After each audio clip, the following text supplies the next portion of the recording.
ग्वालियर से, जहां केंद्रीय मंत्री ज्योतिरादित्य सिंधिया का बड़ा बयान सामने आया है। विजयपुर की हार पर पहली बार उन्होंने अपनी बात रखी है और कहा है कि अगर मुझे प्रचार के लिए कहा जाता तो मैं जरूर जाता। इसमें हमें चिंतन करने की आवश्यकता है। जरूर चिंता की बात है, पर मतों में बढ़ोतरी भी हुई है। अगर मुझे कहा जाता तो मैं जरूर जाता। तो आपको बता दें, विजयपुर विधानसभा उपचुनाव में यहां पर कांग्रेस को बड़ी जीत मिली है और रामनिवास रावत को मुकेश मल्होत्रा ने हरा दिया है। जिसके बाद आपको बता दें, अब केंद्रीय मंत्री ज्योतिरादित्य सिंधिया का बयान सामने आया। चूंकि वो जो प्रचार प्रसार है उससे नदारद दिखे थे, वो मौके पर नहीं पहुंचे थे, तो अब वो अपनी बात स्पष्ट करते हुए नजर आ रहे हैं कि उन्हें बुलाया ही नहीं गया, कहा ही नहीं गया। इसमें हमें चिंतन करना होगा। जरूर चिंता की बात है, पर मतों में भी बढ़ोतरी हुई है और अगर मुझे कहा जाता तो मैं जरूर जाता। इसमें तो सुना आपने, जहां पर वो कहते हुए नजर आ रहे हैं कि अगर मुझे कहा जाता तो मैं जरूर जाता। तो आपको बता दें, यहाँ पर बात हो रही है विजयपुर उपचुनाव में क्यों हारी है भाजपा। इसको लेकर अब केंद्रीय मंत्री सिंधिया ने बड़ी वजह भी बता दी है और वजह कहीं ना कहीं वो यही कह रहे हैं कि उन्हें नहीं कहा गया, जिसकी वजह से वो नहीं गए। तो विजयपुर विधानसभा उपचुनाव के नतीजे आने के बाद से मध्य प्रदेश की राजनीति में अब बड़ा बदलाव भी देखने को मिल रहा है। 34 साल बाद यहाँ बीजेपी को करारी हार का सामना करना पड़ा। विजयपुर में भाजपा की हार ने खुद की पार्टी में ही विवाद खड़ा कर दिया है। बीजेपी नेताओं के बीच सोशल मीडिया पर भी वार पलटवार देखने को मिला है। तो विजयपुर सीट की यहाँ पर बात करें, उपचुनाव हार गई, जिसके बाद मुझे अगर बोला जाता तो मैं जरूर जाता। तो उन्होंने कहा है कि मुझे विजयपुर में प्रचार के लिए नहीं बोला, अगर मुझे बोला जाता तो मैं विजयपुर जरूर जाता। इस दौरान केंद्रीय मंत्री ज्योतिरादित्य सिंधिया ने यह भी कह दिया कि हार पर चिंतन करना होगा, ये चिंता की बात है। तो भाजपा प्रवक्ता डॉक्टर हितेश वाजपेयी जी हमारे साथ जुड़ गए। हितेश जी, बहुत बहुत स्वागत है INS 24x7 में। हितेश जी, पहले तो विजयपुर में भारतीय जनता पार्टी की हार हुई, अब केंद्रीय मंत्री ज्योतिरादित्य सिंधिया भी बात खुलकर कहते हुए नजर आ रहे हैं और कहीं ना कहीं कह रहे हैं कि हार की वजह ये है कि उन्हें प्रचार के लिए नहीं कहा गया। किस तरीके से देखते हैं उनके बयान को? मुझे लगता है उन्होंने ये नहीं कहा कि हार की वजह ये है कि मुझे प्रचार के लिए, तो ये भी थोड़ा सा अतिरेक हो जाएगा यदि हम ये करेंगे। Is a very senior leader और तो मुझे लगता है कि इस परिदृश्य में नहीं देखना चाहिए। बाकी उन्होंने जो अपनी बात कही है तो हमारे वरिष्ठ नेता है, हम सबका काम है उसको सुनना है।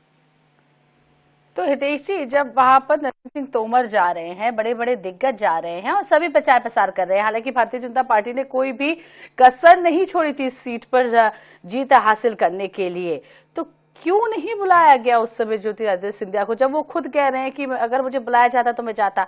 इसका क्यों कारण? क्योंकि विजयपुर सीट जो श्योपुर के विधानसभा में आती है और यहाँ पर अच्छा खासा दबदबा भी है ज्योतिरादित्य सिंधिया का।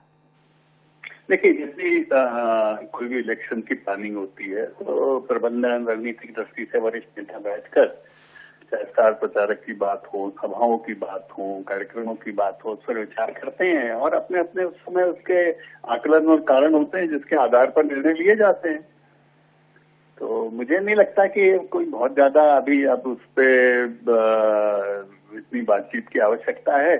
होगी भी तो जो सिंधिया जी और उनके कद के नेता हैं वो लोग बैठकर विचार करेंगे। हाँ, तो चिंतन करने की जरूरत है, सिंधिया जी ऐसा भी कह रहे हैं। अभी जो हमारे बड़े नेता हैं वो कह रहे हैं तो उसको तो हमको सुनना है हम भी सुन रहे हैं और बिल्कुल करना चाहिए। हाँ, तो हितेश जी, ये भी समझ लेंगे कि कहीं ना कहीं आपको ऐसा नहीं लगता कि शिकायत कर रहे हैं? ये भी बात समझ में आ रही है कि शिकायती लहजा भी यहाँ पर समझ में आ रहा है कि मुझे क्यों नहीं बुलाया गया, मैं तो आने के लिए तैयार था।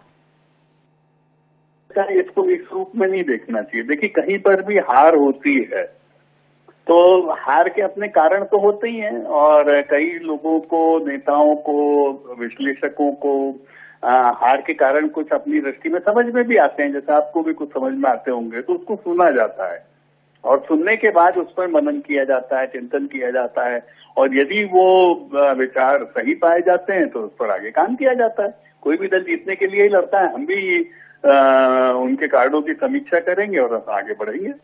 जी हितेश जी, बने रहिएगा हमारे साथ मृणाल पंत जी भी जुड़ी हैं, कांग्रेस से हैं। और मृणाल जी, क्या कुछ कहेंगे? आपने बयान सुना यहाँ पर विजयपुर में, जिस तरीके से कांग्रेस की अच्छी खासी जीत हुई है, और अब यहाँ पर केंद्रीय मंत्री ज्योतिरादित्य सिंधिया का बयान आया है कि मुझे प्रचार के लिए कहा जाता तो मैं जरूर जाता। तो क्या कुछ लगता है, इस बयान को कैसे देखती हैं आप? सिंधिया जी की स्थिति में भारतीय जनता पार्टी में कितना फर्क आया है, ये बयान उस बात को इंगित करता है।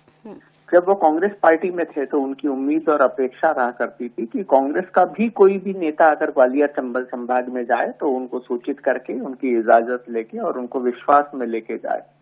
भारतीय जनता पार्टी में स्थिति ये है कि उनके अपने ही क्षेत्र में पहले तो टिकट वितरण में उनको पूछा नहीं जाता। जिन लोगों को वो नापसंद करते हैं, भारतीय जनता पार्टी उनको टिकट देती है। चुनाव में प्रचार में नहीं बुलाकर उनका अपमान करती है।